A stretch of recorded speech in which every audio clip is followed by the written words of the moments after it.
Student, today we are going to start in poetry A Tiger in the Zoo. Thought poetry, okay? Thought poetry of First Flight A Tiger in the Zoo by Leslie Norris. अब Leslie Norris के द्वारा लिखी हुई यह कविता a tiger in the जू, जिसका meaning कि चिड़ियाघर में जो टाइगर रहता है उसकी क्वालिटी के बारे में, यानी कि ये चैप्टर से रिलेटेड क्या बातें हैं जो लेस्ली नॉरिस ने बताया है. अब देखते हैं. First of all we have to know about the poet. Okay, Leslie Norris was a famous Welsh poet and short story writer.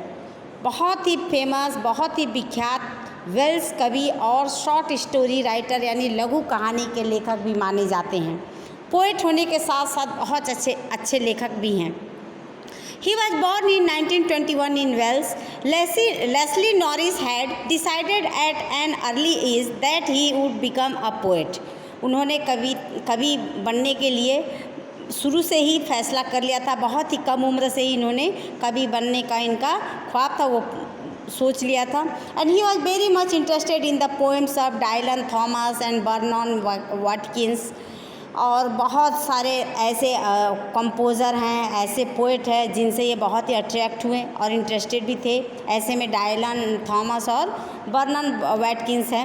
His first poem was published in 1938 but his first book of poetry came out in 1943. In July 1942 Norris married Catherine, better known as Kitty. 1942 में इन्होंने शादी किया. They moved to England. उसके बाद वो England चले गए and train themselves to be teachers, और वहाँ जाकर टीचर्स के लिए ट्रेनिंग देना शुरू किया. He shot to fame with his first publication finding gold and his works won various awards including the Cormondelli Poetry Prize and the Catherine Mansfield Memorial Award, and lastly Leslie died in 2006. इनकी बहुत सारी कविताएं, इन्होंने बहुत ही अच्छी अच्छी कविताएं लिखी जिसके लिए इन्हें अवार्ड भी मिला था और बहुत ज़्यादा अवार्डेड भी हो चुके थे, और लास्टली इनकी मृत्यु 2006 में हो जाती है. Before you read the chapter you have to know about this poem contrast a tiger in the zoo with the tiger in the natural habitat. यह कविता a tiger in the zoo, इसमें contrast between two types of tiger, जो zoo में रहते हैं और जो प्राकृतिक घर यानी जंगलों में रहते हैं. दो तरह के टाइगरों के बारे में यहाँ वर्णन किया गया है.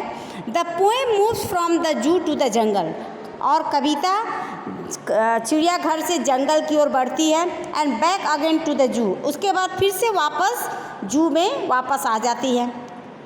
Read the poem silently once. पहले आप लोग एक बार साइलेंटली इस कविता को पढ़ें. And say which stanza speaks about the tiger in the zoo and which ones speak about the tiger in the jungle. तो आप खुद ही पढ़ें और इससे आपको खुद ही लगेगा कि कौन सा स्टेंजा जंगल में रहने वाले टाइगर के लिए है और कौन सा उनको पिंजरे में जो रखा जाता है, यानी कि ऐसे जो चिड़ियाघर में रखी जाती है ऐसे टाइगर के लिए है. अब हम आते हैं line by line stanza wise आपका एक्सप्लेनेशन. देखिए, फर्स्ट स्टेंजा की starting. He stalks in his vivid stripes. Stocks का मतलब होता है वॉकिंग, चलना. ओके, लाइन बाय लाइन देखिए. He stalks in his vivid stripes, वो अपनी चमकदार धारियों के साथ चल रहा है. The few step of his cage, अपने पिंजरे में ही कुछ कदम. The few step on pads of velvet quiet, अपने मखमल से पैरों से, यानी पैड्स ऑफ वेलवेट क्वाइट, अपने मखमल के पैरों से. इन हिज क्वाइट रेज, चुपचाप अपने अंदर बेकाबू गुस्से के साथ चल रहा है. इन क्वाइट रेज, अपने गुस्से को कंट्रोल किए हुए चल रहा है.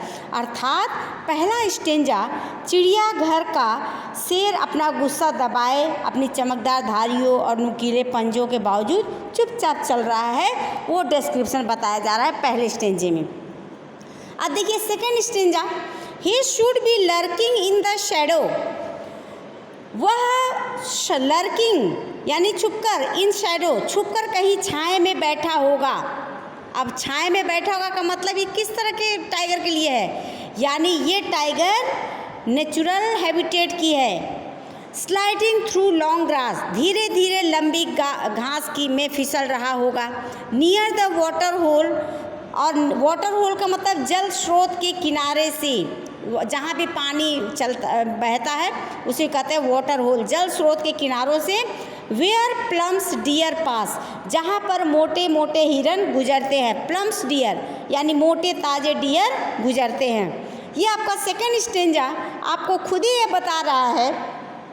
लर्किंग इन शेडो का मतलब ही हुआ कि छुपकर किसी कहीं छाँव में बैठा होगा, यानी कि ये नेचुरल हैबिटेट वाली टाइगर का वर्णन किया गया है। फर्स्ट पैराग्राफ आपका था, फर्स्ट स्टेंजा था आपको चिड़ियाघर वाली टाइगर का, और दूसरा है आपका जंगल वाली टाइगर का।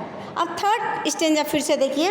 ही should be snarling around houses और at the jungle's edge, bearing his white fangs, his claws terrorize rising the village, यानी कि he should be snarling around houses, कि वह जंगल के किनारे पर स्थिर घरों में, एट द जंगल्स एज, जंगल के किनारों पर स्थिर घरों में चारों तरफ गुर्राता हुआ घूम रहा होगा।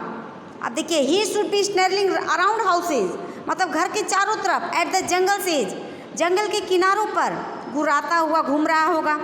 Bearing his white fangs his claws, वो अपने सफ़ेद दांत, अपने पंजे, टेरराइजिंग द विलेज, को दिखाते हुए गांव में दहशत फैलाए हुए होगा। यानी कि ये भी जंगल के किनारे, जो जंगल का शेर है, यानी जंगल के किनारे स्थित गांव तक जाने को आज़ाद होता है, और जाने मात्र से ही लोगों में वह दहशत छोड़ देता है। यानी कि ये जंगल वाली टाइगर की बात हुई है। But he locked in a concrete cell, अब देखिए, परंतु वह मजबूत जेल में कैद है। दैट मीन्स जू वाले टाइगर की बात हुई है यहाँ। His strength behind bars, bars का मतलब सलाखों के पीछे, जिस पिंजड़े में टाइगर रहते हैं उसकी मजबूती सलाखों के पीछे बंद है। उसकी स्ट्रेंथ, उसकी मजबूती सलाखों के पीछे बंद है। Stalking the length of his cage, ignoring visitors, ignoring visitors मतलब जो भी आगंतुक यात्री आते हैं उनको नज़रअंदाज करते हुए। Stalking the length of his cage, अपने आने जाने वाले यात्रियों को नज़रअंदाज करते हुए वह अपने पिंजड़े की लंबाई को नापता रहा। स्टॉकिंग द लेंथ, उसकी लंबाई को वह नाप रहा है कि किसी भी विजिटर्स को वहाँ ध्यान नहीं दे रहा है और वो अपने पिंजड़े को नाप रहा है, मानो ऐसा महसूस हो रहा है। He hears the last voice at night, और वह रात में आखिरी आवाज़। द पेट्रोलिंग कार्स, केवल निगरानी रखने वाली कारों की आवाज़ वह सुनता है। यानी कि रात के अंधेरे में जो आवाज़ आती है, आने जाने वाली जो भी पेट्रोलिंग कार्स हैं, निगरानी रखने वाली गाड़ियां हैं, कार्स हैं, उसकी आवाज़ सुनता है। And stairs with his brilliant eyes, और अपनी चमकदार आँखों से उन पर घूमता रहता है। एट द ब्रिलियंट स्टार्स, यानी कि एट द ब्रिलियंट स्टार्स, देखिए कि चमकदार सितारों को वह घूरता है। And stars with his brilliant eyes, अपनी चमकदार आँखों से एट द ब्रिलियंट स्टार्स, चमकदार सितारों को वह घूरता है। उसे केवल कारों की आवाज़ और सितारे ही दिखाई देते हैं। कई जानवर, पेड़ पौधे, ये सब उन्हें दिखाई नहीं देते। यानी कि ये कहीं ना कहीं जू के अंतर्गत, जो जू के अंदर जो टाइगर है उसके बारे में यहाँ वर्णन किया गया है। तो ये दो तरह के टाइगर की बात यहाँ की गई है, और पोएट ने बहुत ही अच्छे ढंग से at the end of the dull and miserable day he listlessly listen to the car patrolling to make sure that everything is in order. यानी कि the tiger longly looks at the brilliant stars, कि जो भी बहुत ही चमकदार सितारे हैं उनको ही घूरता रह जा रहा है, क्योंकि वो पिंजड़े में बंद है, उसके पास और कोई दूसरा चारा नहीं है जो कुछ कर पाए। तो ऐसे में दो तरह के टाइगर का यहाँ वर्णन किया गया है, और टाइगर की दोनों कैटेगराइज इस तरह से अलग अलग किया गया है। और मुझे आशा है आप लोगों ने इस चैप्टर का एक्सप्लेनेशन समझ लिया होगा। Thank you and have a nice day.